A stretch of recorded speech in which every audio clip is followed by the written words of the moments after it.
అనేక మంది సూర్యుడు ఉదయించక మునిపే పడకల మీద నుంచి లేచి వేకువజామున ప్రార్థన చేసి చరిత్రను మార్చే చరిత్రకారులుగా మారిపోయారు. దైవజనుడైన మోషే వేకువజామున లేచి ప్రార్థించేవాడు. 430 సంవత్సరాల ఇశ్రాయేలీయుల చరిత్రలో ఏ ఇశ్రాయేలుడు చేయలేని ఒక సాహసోపేతమైన కార్యం మోషే చేయటానికి కారణం ఏంటో తెలుసా? వేకువజాము ప్రార్థన. వారసత్వంగా పొందుకున్నాడు మోషే దగ్గర నుంచి నాయకత్వం. యెహోషువ కృప ఏంటో తెలుసా? తన గురువు గారు లాగే వేకువనే లేచి ప్రార్థించేవాడు.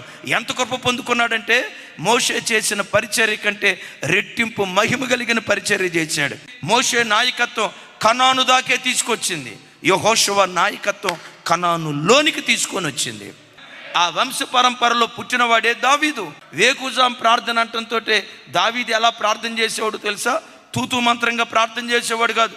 ప్రతిరోజు అరుణోదయ దినాన్ని లేచి ప్రార్థించేటప్పుడు